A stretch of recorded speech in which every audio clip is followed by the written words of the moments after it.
Part 1, the team. The Muslim Vibe was first founded in 2014 by Salim Qassam and Hasib Rizvi, according to Everpedia. They wanted to create a platform that empowered Western Muslims and to enable them to reclaim the narrative on Islam. The Muslim Vibe strives to represent and promote true Islamic values and principles.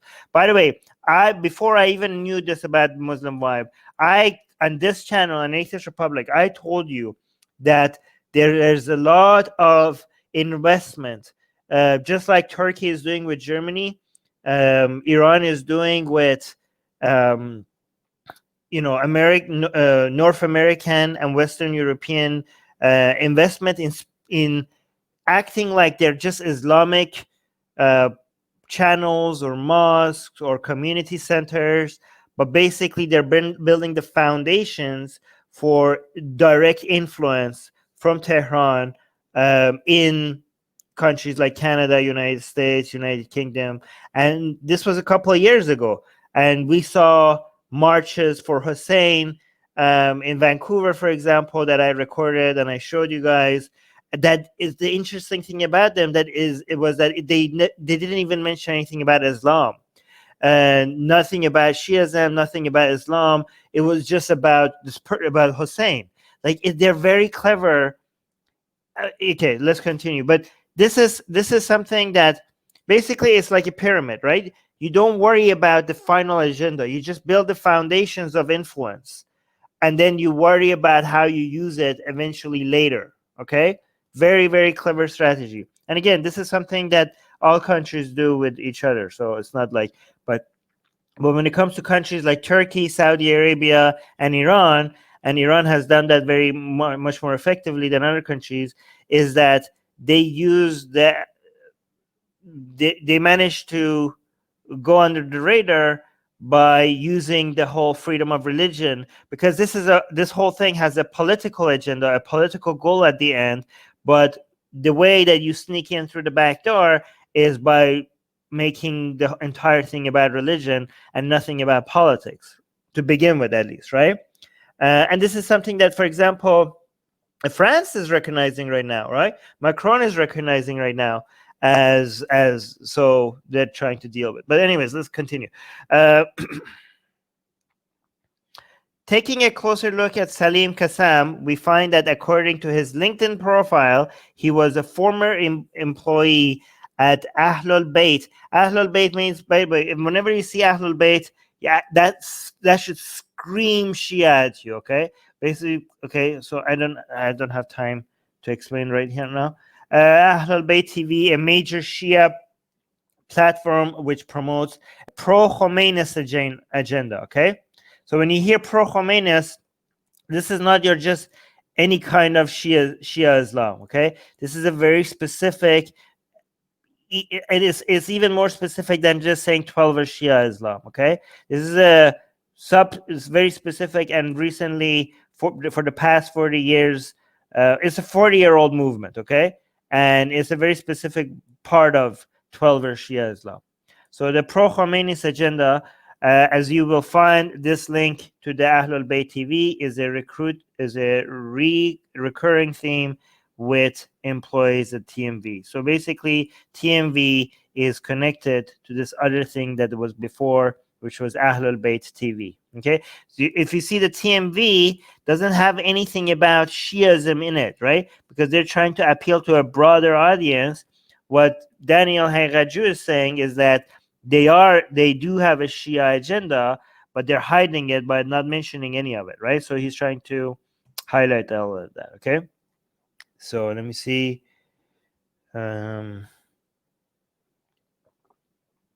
Anything you guys are saying? All right, let's continue. Ahlul Bayt TV is a project overseen by popular 12er Shia scholar Mahdi al-Mudarrisi. Oh, this guy blocked me on Twitter before, when I had a Twitter. I remember I just asked him one question and he blocked me. I remember this guy. Back in the day when I had Twitter. Yeah, by the way, if you guys don't know, I've been suspended on Twitter. Okay, let's continue. Ahlul Bayt TV is a project overseen by popular 12er Shia scholar Mahdi al-Mudarrisi, whose verbal abuse of the companions of the Prophet and Sunni figures is publicly available on his Twitter account and via his lectures on YouTube, always uh, calling for unity under the guise of Taqiyya. Taqiyya exposed. Here's a taste of his anti-Sunni rhetoric. Wow, San Miguel TV guys, $5 super chat with no comment. Thank you so much, San Miguel. Guys, go check out San Miguel TV if you're interested in cults, because San Miguel TV covers a very, very, very specific cult. The Black Hebrew Israelite is a very interesting cult. He's an ex-member of that cult. So if you're interested in Black Hebrew Israelites or any cult as an example, go subscribe to his channel and check out his videos. Okay, but let's continue. So guys, this is Taqiyya here, because what's happening is he's saying, like, so you have two. Taqiyya basically is like saying, yeah, the guy is two-faced, right? With one face, you're coming at me like, Islamic unity. We all believe in the Quran. We all believe in Allah. We all believe Muhammad was the last prophet of God. And that's good enough. We're all just Muslim. Let's get together and appreciate each other, and unity, Muslim unity in this whole world of kufr. Muslims should unite against the enemies of Islam. And then in private, they're like, oh, these Sunnis are the real enemy, not the Jews, not the atheists, not the Americans. It's the Sunnis that are like, curse be upon Aisha, curse be upon Omar and Abu Bakr and Osman, right? That's what they say. They say these two say this, depending on the audience, they have different narratives, and that's what they say is Taqiyya, is the Shia Taqiyya. Okay. No, Taqiyya doesn't just mean lying. It's a specific lying. So there's two types of Taqiyya. One, I think Sunnis could get behind. The other one it has a specifically Shia taste to it. So one form of Taqiyya that I think nobody would object to is lying for the sake of saving your goddamn life, right? And the reason why Shias are more experienced with Taqiyya is because they used to be oppressed by Sunnis. I mean, not used to, they still are, but they used to be they used to always be the underdogs, and they used to live in Sunni. The Islamic world seemed to be ruled by Sunnis all the time, and Shias have to live under that. So for the sake of their own lives, they had to pretend like they are not Shia. Okay, so if you have to save your life, if it's really hard for you to lie, to be honest about what you believe in, it's okay. It's a white lie. Okay, so basically the first definition of Taqiyya is just a white lie. Just lie, pretend that you're Sunni, and survive. Okay, I think everybody could get behind that, and that version of Taqiyya makes sense. But the second version of Taqiyya, which Sunnis are very sensitive about, is lying for the sake of marketing. Okay, it's lying for the sake of promoting Shia Islam. Okay, and apparently that's unique to a little bit of some Shias, and that's the one that Sunnis hate so much. Okay, and they're saying this is an example of it. Okay, Edgar, we're focusing on what I'm highlighting right now. I don't know what you're asking. Oh, Armin, on atheist debates, Muhammad Sayyid said that Taqiyya was lying used only for survival. No, I mean, that's most of the Taqiyya, I think, is that. But I have specifically listened to lectures by Shia imams that have described a second version of Taqiyya, which is basically what the Sunnis are trying to expose. So I'm right. They are right about that. But most Muslims who agree. Okay, first of all, most Muslims have no goddamn idea what taqiyya even is. Okay, most Muslims don't know anything about taqiyya.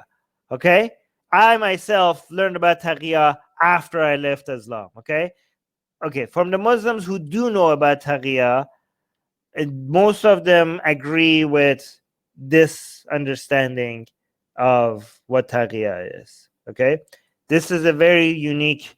Okay, anyways, let's continue. Let's see what this tweet is that is being highlighted.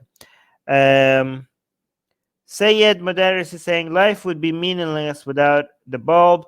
Thank you. What is this? What? Okay, what's wrong with this? I don't understand. Why am I shouldn't have clicked on that. I don't know what this is. Why is this being highlighted? But I do want to highlight Deborah's comment. Deborah is saying, as an ex-Sunni, the first form of taqiyya I learned was you can renounce your religion to save your life because Allah knows your heart. There you go. That's the Sunni approved version of taqiyya.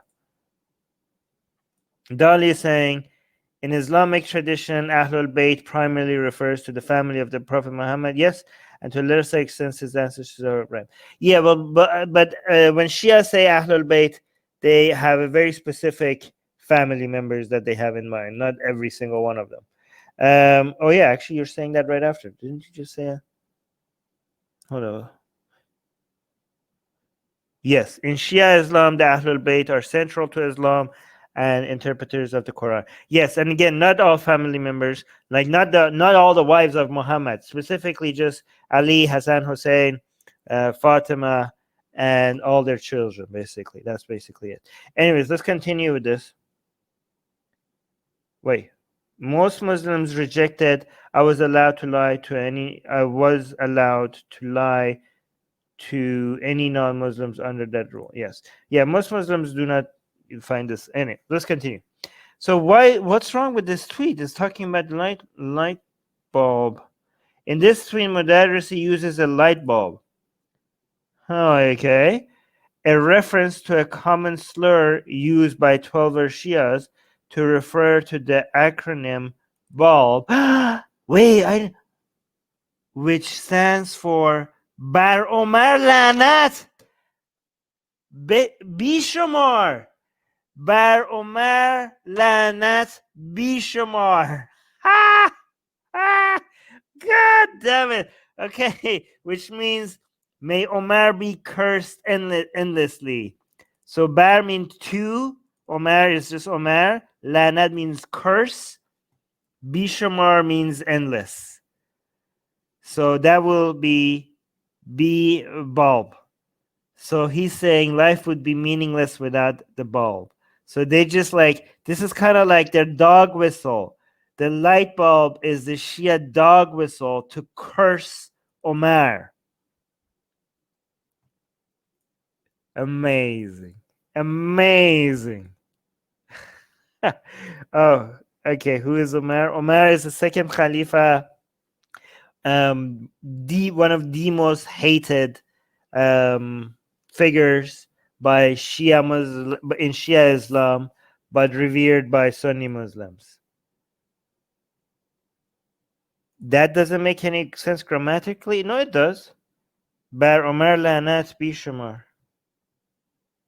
Bishamar. Yeah, I guess you could say Bar Omar. No, yeah, if you're being poetic, it can make sense, Ali. If you're trying to have poetic license. No, come on. Have you not seen Hosseinias in Iran? I've heard Hosseinias in Iran. Like I've said, people say like the person at the top says Bar Omar Lanat, and the crowd says Bishamar, and then again he says Bar Omar Lanat, and the whole crowd goes Bishamar. And this is Persian, by the way. Bishamar is Persian, right? I mean, I understand it. This is this is not Arabic. This is not Arabic.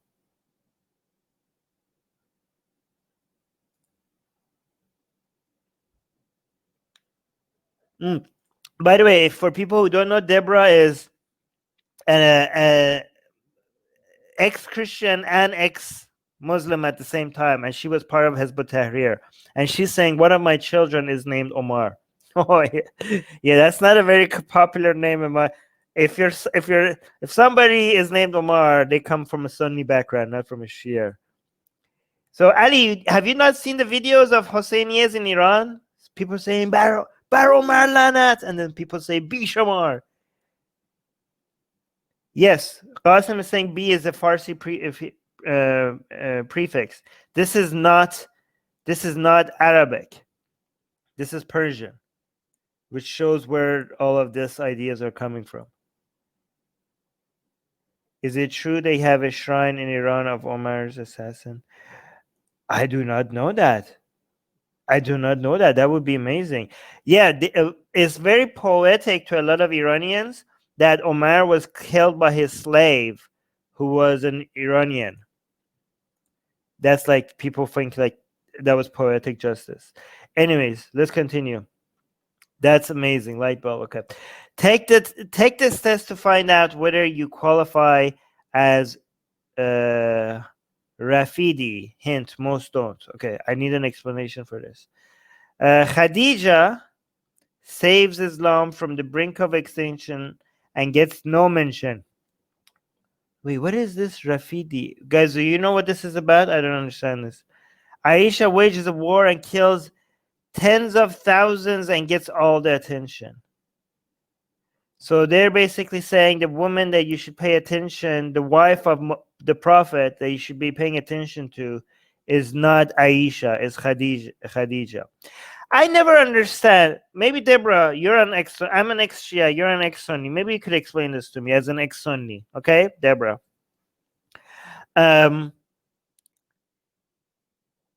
Aisha, Sunnis love Aisha.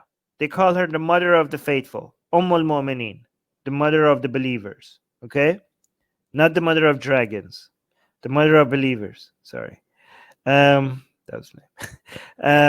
But so Sunnis love Aisha. Sunnis also love Ali. I mean, the Shias love Ali, like love Ali. They get like an erection every time they think about Ali. But the Sunnis also love Ali, not to the point of being obsessed about him like the Shias are, but they love him. He was one of the Rashidun. He wasn't their first Imam, but he was their fourth Khalifa. So how could they love Aisha and love Ali when Aisha waged a war against Ali? I never understand that. How do Sunnis explain the war that Aisha waged against Ali? Oh, hey, Dolly is explaining something to us here. Dolly is saying Arabic verb rafada means to refuse, and in the tradition of Sunni sects, every Shia is referred to as, oh yes, Rafidi, one who refuses because he or she refuses the caliphate of the first three caliphs. Rafidin. Okay, let me see. Rafidi. Okay. So it's basically like a slur word for the Shias. Wait, Randolph said something? Oh, thank you so much, Randolph. Randolph is saying, I upvoted this video. Did you? If not, why not? Thank you. Hold on. Rafizi as a pejorative given to Shia. Yes, by Sunnis. People who refused. Okay, yes. Rafizi. That's how you say it. Rafizi. Yes. Okay, anybody? Okay, Deborah. That confused me too, but Sunnis take all of it and believe it all. They don't reject either Ali or Aisha. So they gave you no explanation for why they love both of them, even though Ali they don't take a side, even though they wage war against each other. That's amazing. I don't understand. I want Daniel Hayraju to explain that to us. And also subscribe to our newsletter, because if we get removed from all these platforms, at least we could reach out to you. And guys, by the way, if you subscribe to our newsletter, you get a free copy Why there's not? Where's your copy, Susanna? Get it. We're doing promotion. You get a free. It's not even promotion. It's free. Okay, so if you subscribe to our newsletter, link in the description, you get a free copy of Why There's No God. Come on, like I'm handing it out for free. Okay, it's a bestseller on Amazon, and you get it for free. So subscribe to our newsletter, and you get a free copy of Why There's No God sent to you. Link in the description.